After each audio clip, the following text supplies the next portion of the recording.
Christian Academy in Mount Pleasant.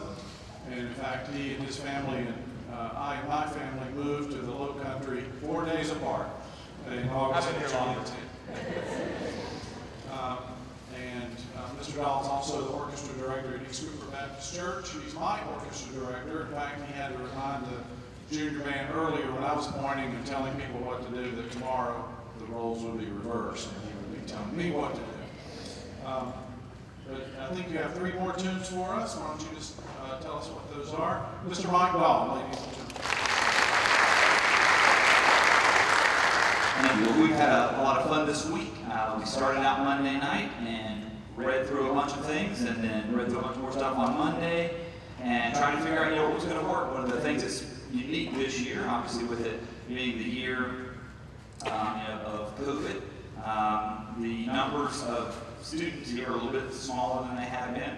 In 2019, we had 3 middle school bands, and so we have a group that was basically beginners, a group that was basically 7th grader to finish 7th grade, a group that just basically finished 8th grade.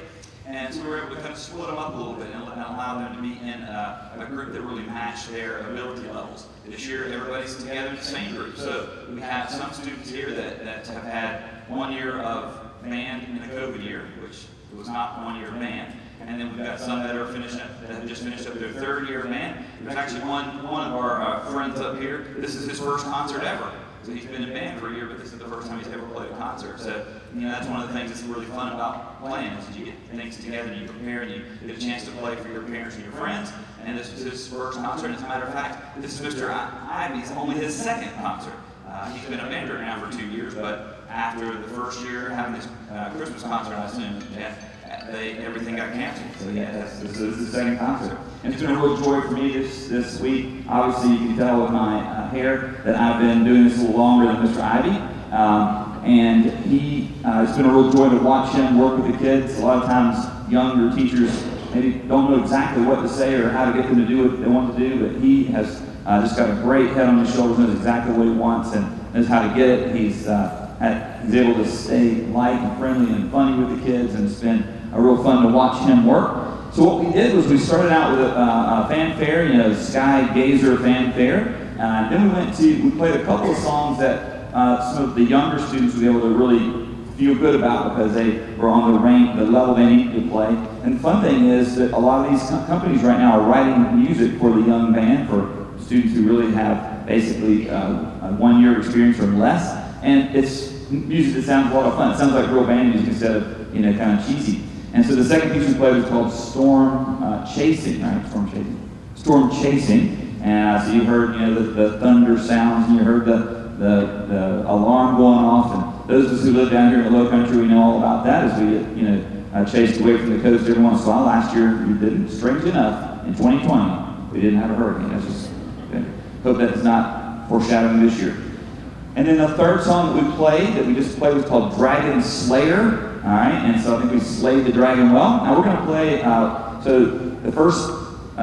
the Storm Chasing was about a grade 0.5, and then Dragon Slayer was about. And then the song that we'll play right after that will be a song that's called High Voltage. Okay, High Voltage, there'll be some sound effects. It's kind of neat because the kids, most middle school band students, have never played any music that has sound effects and electronic instruments and things, and so we try to introduce you to that a little bit. So we're going to play one, but I'm not going to introduce it if you can figure it out, and then we're going to play the High Voltage, okay?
So it was really funny when we were trying to decide what we were going to play. We had kind of voted on the pieces, and somebody came up to me and they said, "Hey, Mr. Hall, we need to play supercalifragilisticexpialidocious, and here's 3 reasons why." And the first one was the low brass get the melody. As a low brass player myself, we never get the melody. Second, she says to me, "And that song is dope." I'm like, I don't know what that means, but it must be good. I only think of one thing when I hear the word dope, but dope must mean good.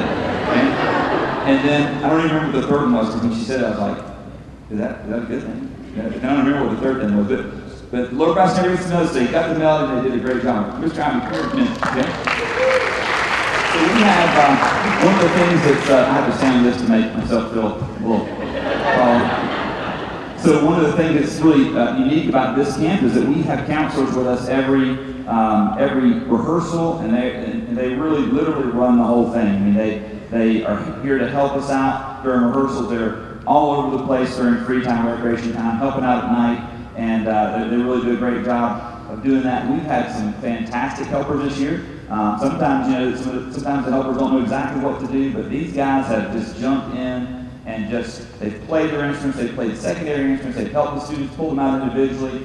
They've back there playing a lot of percussion instruments. A lot of these people that look like big kids are actually not in our band. They're actually the counselors that are helping us out. And then Mr. Ivan was the head dorm boys counselor, and that's why he looked really tired because of that. And so since he knows these guys really, really well, I'm going to let him introduce it. I don't want to screw anybody's name. I've already screwed up to saying that one of them college students. She goes, I've been teaching for 3 years. Oops. So anyway, Mr. Ivy, would you introduce to our folks and also the ones that are helping out on the other instruments? All right, so first up, on the front row, playing a secondary instrument, playing the oboe, is Miss Jasmine Balaya. Jasmine was our head girls dorm counselor. So if you checked out with Jasmine, then you've met her already. We have in the back on the synthesizer, we have Miss Bridget Harris.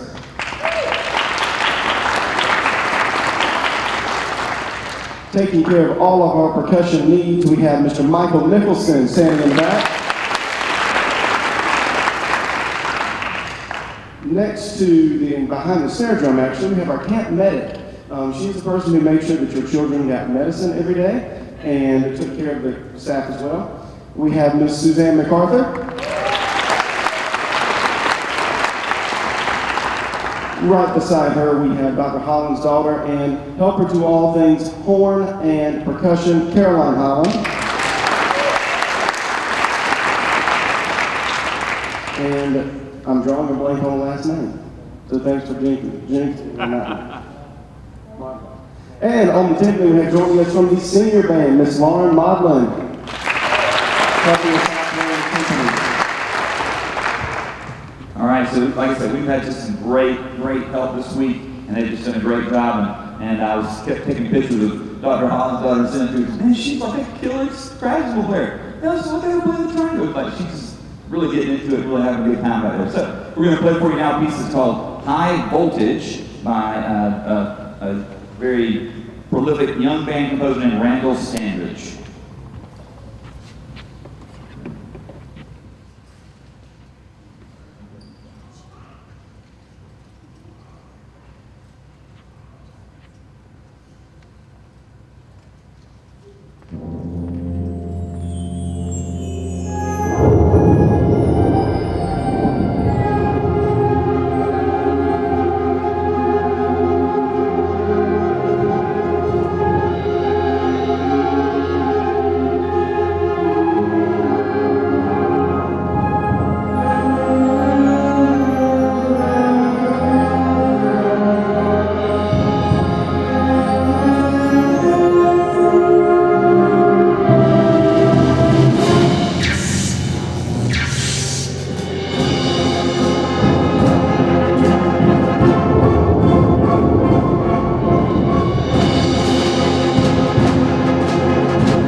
when you do a camp, and 3 hours and 30 minutes is a long time to have a rehearsal with middle school kids, all right? See, I didn't have white hair at the beginning of the week, okay? But I think we split it up really well and allowed them to have some time to do the middle school kids, but also to work really hard, and they had worked really hard. And you know when you call up a piece, you kind of know like where it rates in their level of liking or not liking. Like you hear either oh, or you hear yes, stuff like that. Every time we called up this next song, oh yes, yeah. And so they were really excited about playing this. This one is probably right at the top of the level that some of our older students should be playing. So for our younger students, this is a real stretch for them. And so we're playing a song now that's called Moscow 1941. It's a song that depicts a battle in World War II. And let me just read just a little bit of it to you so that you understand what they're asking us to do. Now, this song identifies an extremely important moment in history during the Second World War in which the Red Army, against all odds, successfully defended Moscow against the German invasion. In October 1941, German troops were only 15 miles outside of Moscow, an unfavorable situation for the Soviet Union. 2 million people had evacuated Moscow, but Joseph Stalin stayed to rally morale. In November, the Germans launched a new attack on Moscow. The Soviet Army held their ground and brought the Germans to a halt. Stalin insisted on a counterattack, and although his commanders had doubts, they launched their own offensive on December the 4th. The Germans, caught off guard and demoralized by the recent defeat, were pushed back and began retreating. By January, they had been pushed back nearly 200 miles. So this song sort of musically describes what Mr. Balmages, the composer, thought that this might sound like. So you'll hear it first, it's kind of slow, and you'll hear the troops off in the distance as the snare drummers play, and then you hear the clarinets are going to play sort of this sad sounding melody called the Meadowlands. It's the melody that the song is sort of based around, which is a folk song from Russia. And then we start to add folks, and it gets faster. And then at one point you hear the battle going on. You'll hear things going on in the percussion section that sound, like a battle. And then there's this triumphant ending as the Soviet army is pushing the Germans away and successfully defending their capital. So this is called Moscow 1941. We hope that you'll enjoy it.